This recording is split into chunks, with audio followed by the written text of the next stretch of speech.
our patients will react and respond to different stresses and triggers. And it helps us understand those triggers when we understand the concepts in soul and survival.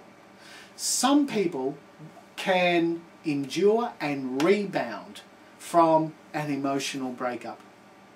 Other people will never rebound from that emotional breakup, and there's a reason for that. And soul and survival can tell you that reason. Some people can endure a financial collapse. Others will never be able to endure that. They will never be able to rebound. Some people can take on all the work that there is, in the day, and other people will find that their energy begins to drain. Our survival instinct is governed by energetic triggers, and this is where homeopathy becomes really important. And in Soul and Survival, I lay this out in non-homeopathic jargon, because what's happened is that it's been written for patients and practitioners alike. Now, the good thing about it is that every practitioner that's acquainted with the HFA model, the homeopathic facial analysis model, will instantly recognise the colour groups that we're talking about. When we talk about yellow in appearance and circumstance, it's the same yellow as in Soul and Survival. So people acquainted with the system will be able to link it up and be able to expand on it very quickly. However, I also wanted this book to be informative to patients as well, as to why their own stresses, why their own chronic disease was in the state that it is in. And in order to do that, I need to explain that in everyday language. So I don't talk a great deal about the remedies in this, but what I do talk about is the theoretical construct of what disease is, chronic disease, how chronic disease begins, how it is an outcome of the stresses, and why particular people from these colour groups react so strongly to these specific stresses. And if we can understand this model, the world becomes far more three-dimensional. And that helps us in our clinic with remedy selection, posology, and of course linking all that up with facial features.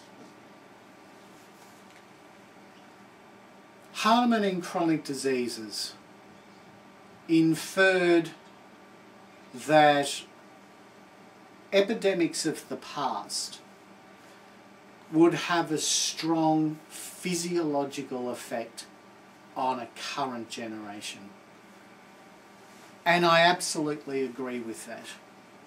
But not just for the biological way that Hahnemann was implying. It's more than that. What also occurs, Hahnemann of course made a strong connection between, say, Sora and leprosy.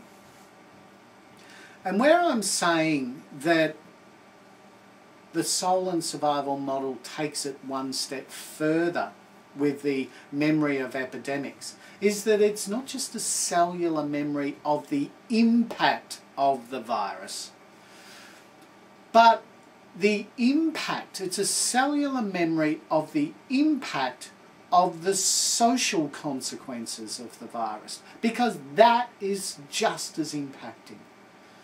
If we take something like leprosy, for example, leprosy, yes, was terribly disfiguring, and leprosy was because of its attack on the nerves, would numb and it would, as we said, disfigure, and that whole idea of an infection coming from leprous wounds and the subsequent deaths, perhaps, of people with leprosy is all very valid.